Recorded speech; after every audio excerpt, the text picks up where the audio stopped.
likely meant as tomorrow's assignment, and decided he would do them today. Adding and subtracting kept his mind occupied, and that was good.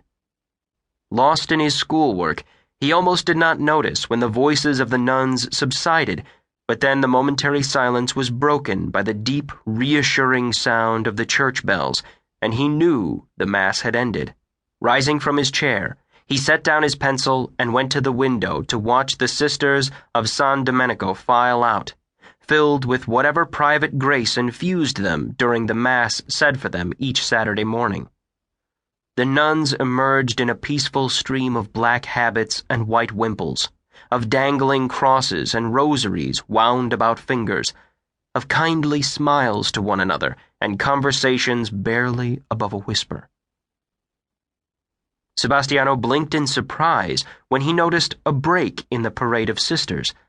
A man was amongst them, dressed in the cassock and surplice any priest might wear at the altar.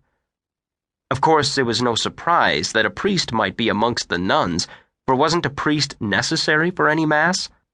The surprise and curiosity that raised Sebastiano's eyebrows and made him lean on the windowsill for a better look came from the fact that he and the other children at San Domenico's newly christened home for orphans had been told that a new priest would soon arrive to take charge, not only of the church, but of the spiritual education of the orphans. Father Colisanti had died of a heart attack more than a month ago, and since then a number of the priests from local towns had shared the duties that a proper pastor would normally have fulfilled. Sebastiano studied this priest, sure that he had never seen the man before. Young, thin, and dark-complexioned, he wore round spectacles that perched on the bridge of his hawk nose. His black hair was neatly combed, but might need to be cut. It was strange. Normally, Sebastiano felt afraid of priests, for they seemed to him to carry a dreadful power, and when they looked at him, he feared that God could see him through their eyes, and that the Lord would not be happy with what he saw. Sebastiano tried to be a good boy. He wanted to think that if his parents watched him from heaven, they would be proud. Priests often made him want to find somewhere to hide. But this new priest had a nice face.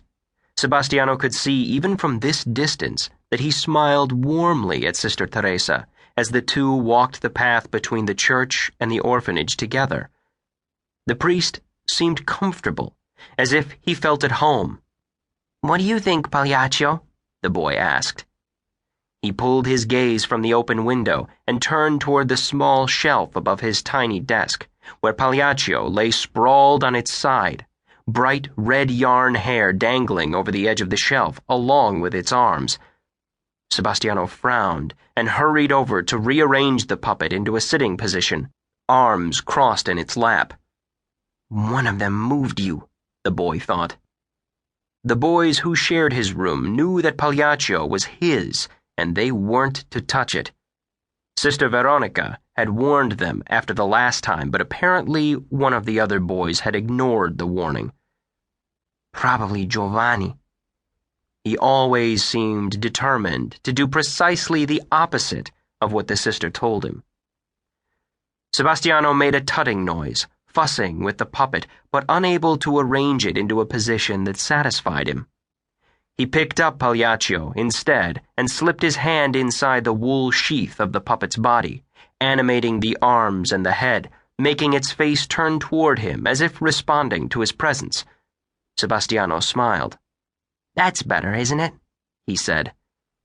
Pagliaccio nodded, then executed a silent bow.